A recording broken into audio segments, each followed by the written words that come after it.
Guys ഒരു സൈറ്റിൽ വന്നതാണ് പണിക്ക് വേണ്ടി. ഇതാണ് അവസ്ഥ. നോക്ക്, മെഷീൻ കിടക്കണം ഇവിടെ. ഒറ്റ മനുഷ്യനില്ല ഈ സൈറ്റിൽ, ഒറ്റ മനുഷ്യക്കുഞ്ഞു പോലും ഇല്ല ഇവിടെ. കൊച്ച വെച്ചാൽ പോലും അറിയത്തില്ല. ഒരു കാർഡും നടുക്കൊരു മെഷീനും പിന്നെ ഞാനിവിടെ നിൽപ്പുണ്ട്. കാണിക്കാത്ത എന്താണെന്ന് വെച്ചാൽ വർക്കിംഗ് ഡ്രസ്സൊക്കെ ഇട്ട് നിൽക്കുക, അത് കാരണം കാണിക്കാത്ത. ഇതുണ്ടോ, ഒരു വെള്ളം കുടിക്കാൻ പോലും ഒരു മനുഷ്യനില്ലാത്തൊരു സ്ഥലം. അങ്ങ് വിദൂരതയിൽ കിടക്കുന്ന മെഷീൻ. ഇങ്ങോട്ട് കയറി വന്ന വഴിയൊക്കെയാണ് ഞാൻ കാണിച്ചത് നിങ്ങൾക്ക്. നല്ല രസം, അഡ്വഞ്ചർ ഓഫ് റോഡായിരുന്നു. എൻ്റെ വണ്ടി അടക്കം ചെളിക്കകത്ത് മുങ്ങിപ്പോയി. അയ്യോ കണ്ടാ, വിദൂരതയിൽ മലകൾ മാത്രം. അവിടെ മല, ഇവിടെ മല, ഇവിടെ മല, ഈ കാട്. ഇവിടെ വെള്ളം വല്ലതും കിട്ടുമെന്ന് തപ്പിക്കൊണ്ടിരിക്കുക. നിങ്ങൾക്ക് എന്തായാലും വന്ന വഴിയൊക്കെ ഞാൻ കുറച്ച് കഴിഞ്ഞിട്ട് കാണിച്ചു തരാം. ഗൈസ്, ഇവിടെ ഒരു ടെൻ്റ് ഉണ്ടെന്ന് പറഞ്ഞാൽ അതും തപ്പി നടക്കുവാണ് ഞാൻ. ഇതാണ് ഓരോ ഹിറ്റാച്ചി ഫീൽഡ് അല്ലെങ്കിൽ ഒരു എക്സ്കവേറ്ററിൻ്റെ സർവീസ് എഞ്ചിനീയറിൻ്റെ അവസ്ഥയെന്ന് പറഞ്ഞാൽ ഇതാണ്. കണ്ടില്ലേ, ഇവിടെ മൊത്തം കാടാണ്. അതിനകത്ത് എവിടെയോ സാധനങ്ങളൊക്കെ വെച്ചിട്ടുണ്ട്, അതും തപ്പി നടക്കും. വണ്ടി അവിടെ കിടക്കുന്നത്. നേരത്തെ നിന്നും അവിടെ ആ ഏരിയയിലാണ് നിന്നത്. ഇപ്പം നിൽക്കണം ഇവിടെ. ഇവിടെ വെള്ളച്ചാട്ടമൊക്കെ ഉണ്ട്, നല്ല വൈബ് സ്ഥലമാണ്. പക്ഷേ ഉള്ള പ്രശ്നം എന്താണെന്ന് വെച്ചാൽ ഒരു മനുഷ്യനില്ല. ഞാനും ഈ കാടും മാത്രം. ഇതിൽ കൂടെ തേരാപ്പാര അങ്ങോട്ട് നടക്കാണ് അവസ്ഥ. പറയുമ്പോൾ എല്ലാവരും വിചാരിക്കും അവൻ അടിച്ചു വിളിച്ച് നടക്കില്ല, ഇങ്ങനെ കാടും മലയൊക്കെ കയറി നടക്കില്ലേ, അവൻ എൻജോയ് ചെയ്യില്ലേ ലൈഫ്. അവനെന്താ ഡെയിലി നമ്മളവരെ സ്റ്റാറ്റസ് ഇടുമ്പോൾ എല്ലാവരുടെയും വിചാരം അവനെൻ്റെ മോനെ കാടും മലയും കുന്നൊക്കെ കയറി നടക്കുക, അവൻ അടിച്ചു വിളിച്ച് നടക്കുക. സംഭവമൊക്കെ സെറ്റാ, ഇതുപോലത്തെ സാധനങ്ങളൊക്കെ കാണാം. പക്ഷെ അവസ്ഥ ഗൈസ്, ഇതാണ് എൻ്റെ കോലം. അവസ്ഥയെന്ന് പറഞ്ഞാൽ ഇതാണ്. ഉണ്ടോ, ഒരു എക്സ്കവേറ്റർ ഫീൽഡിൽ നിൽക്കുന്നവരുടെ അവസ്ഥയാണിത്. ഇതുപോലുള്ള സ്ഥലത്തൊക്കെ വന്ന് ഇങ്ങനെ പെട്ട് കിടക്കാം. ഒറ്റ മനുഷ്യനുമില്ല, ഇങ്ങനെ കാട്ടിൽ അലഞ്ഞിരിഞ്ഞ് നടക്കുക. ആനയും പുലിയൊക്കെ ഉള്ള കാട്ടിൽ കൂടെ നടന്നിട്ടുണ്ട്. ഇപ്പോൾ ദേ ഇവിടെ ഇതൊക്കെ അവസ്ഥയാണ് ഗൈസ്. ഓരോ എഞ്ചിനീയേഴ്സിൻ്റെ അവസ്ഥയാണ് ഇത്. ഒരു എന്താ പറയുന്ന എക്സ്കവേറ്റർ ഫീൽഡിൽ നിൽക്കുന്ന ഓരോ എഞ്ചിനീയേഴ്സിന് ഞാൻ ഡെഡിക്കേറ്റ് ചെയ്യുന്നു. ഇതുപോലെ തന്നെയാണ് ഈ ഹിറ്റാച്ചി ഓപ്പറേറ്ററുടെ അവസ്ഥമാർ. അവരുടെ അവസ്ഥ ഇതൊക്കെ തന്നെ. ഇതുപോലുള്ള കാട്ടിൽ ഇങ്ങനെ വന്ന് കിടക്കണം, പണിയെടുക്കണം. അതിൻ്റെ ഇടയ്ക്ക് വല്ല മണ്ണിടിഞ്ഞ് വീഴുമോ, അല്ല പാറവരുടെ തലയ്ക്ക് വീഴുമോ, അങ്ങനെയൊക്കെയുള്ള അവസ്ഥ വരും. സത്യം പറഞ്ഞാൽ ഈ ഫീൽഡ് അതിപ്പോൾ ഇവിടെ ഇതിൻ്റെ മെക്കാനിക്സിനാണെങ്കിലും മെക്കാനിക് പണിയെടുക്കുന്നവർക്കാണെങ്കിലും, അതായത് എഞ്ചിനീയേഴ്സ്, ഇതിൻ്റെ എഞ്ചിനീയേഴ്സ് ആയാലും അതല്ല ഇതിൻ്റെ ഓപ്പറേറ്റർമാരുടെ ആയാലും അവസ്ഥ ഭയങ്കര പരിതാപകരവും ദുരിതവുമാണ്. അതൊന്ന് കാണിക്കണമെന്ന് വിചാരിച്ചുകൊണ്ട് ഞാൻ കാണിക്കുക. പക്ഷേ ഈ ലൊക്കേഷൻ കാണുമ്പോൾ അമ്പോ പൊളി ലൊക്കേഷൻ, മല, കുന്ന്, വെള്ളച്ചാട്ടം, എന്താ. പക്ഷേ ഇതെല്ലാം അവസ്ഥ കഴിച്ച് ഇതുപോലത്തെ വഴി കൂടെയാണ് വന്നത്. അവിടെ നിന്നൊരു ട്രാക്ടർ കയറുന്നുണ്ട്, നിങ്ങൾക്ക് കാണാൻ പറ്റുന്നുണ്ടെന്ന്. എന്താ അവിടെ ഒരു ട്രാക്ടർ അവിടെ നിന്ന് വരുന്നുണ്ട്.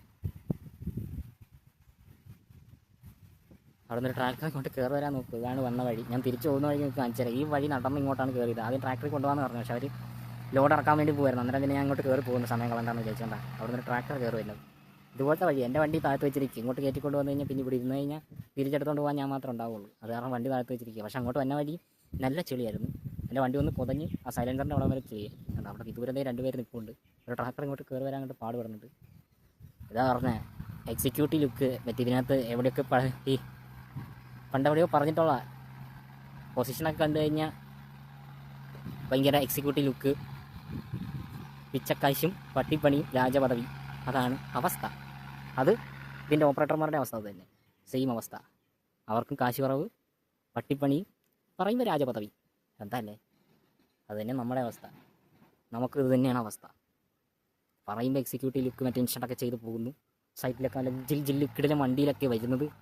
അവന്മാരൊക്കെ എൻ്റെ പൊന്നോ റൈഡിങ്ങിന് പോകുന്ന രീതിക്കാണ് വണ്ടി വന്നതെന്നാണ് എല്ലാവരെയും പറച്ചിൽ. പക്ഷേ ആ അവസ്ഥ ഇതാണ്. ഒരു ട്രാക്ടർ അവിടെ നിന്ന് കയറുന്നുണ്ട്. ഒരു 2.5 മണിക്കൂറായിട്ട് അവിടെ കിടന്ന് തിരികെ. ഇതിൽ കൂടെയാണ് ആ ട്രാക്ടർ പോയിക്കൊണ്ടിരുന്നത്. ഇപ്പോൾ ഇവിടെ നിന്ന് തടി കയറ്റിക്കൊണ്ടിരിക്കുകയായിരുന്നു. ഇവിടെയൊക്കെ മുകളിലൊക്കെ ട്രാക്ടർ വന്നതിൻ്റെ വളതുണ്ടോ. ഇതിനപ്പുറത്ത് വേറെ ഒരു മലയുണ്ട്, അവിടെ വേറെ മിഷൻ കിടപ്പുണ്ട്. അത് കാരണം ഒരാൾ അവിടെ നിന്ന് വരണമെങ്കിൽ ഈ വണ്ടിയേ ഉള്ളൂ ഓപ്ഷൻ, അതായത് ഒരു ട്രാക്ടറാണ് ഓപ്ഷൻ. സോ ഇവിടെ ഒരാൾ എത്തണമെങ്കിൽ ആ ട്രാക്ടർ ഇവിടെ വരണം. ആ ട്രാക്ടർ ഇവിടെ കയറി വരണമെങ്കിൽ ഇതാണ് അവസ്ഥ. എന്താ അല്ലേ, നല്ല കാറ്റ്, നല്ല ക്ലൈമറ്റ്. മഴയും കൂടെ പെയ്ത് കഴിഞ്ഞാൽ നല്ല രസമായിരിക്കും ഇവിടെ. ഈ വണ്ടിയൊന്നും ഇറങ്ങി പോത്ത് പോലുമില്ല.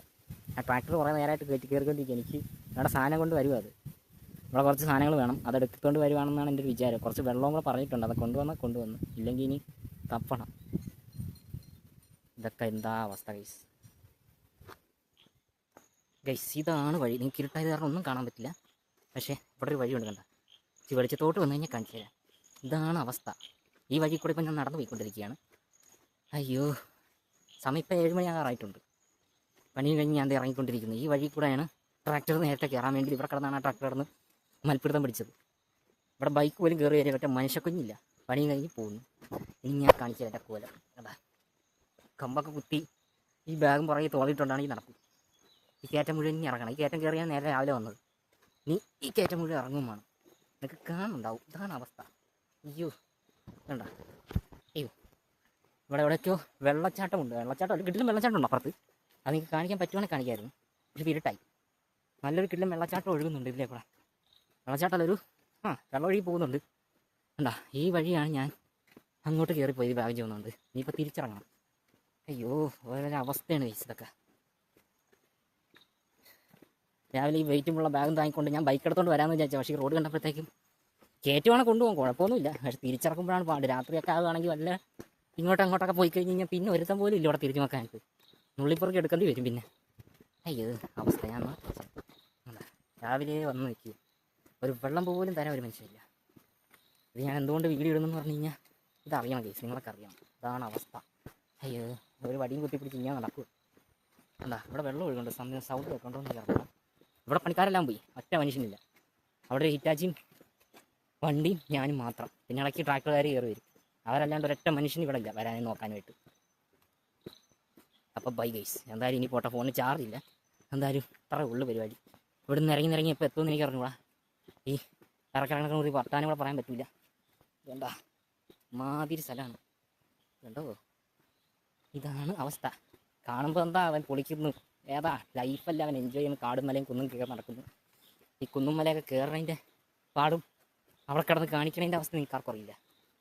അപ്പോൾ ബൈ ഗൈസ്, ഇത്രയേ ഉള്ളൂ ഒരു വ്ളോഗ്, ചെറിയ ഷോട്ട് വ്ളോഗ്. Bye bye.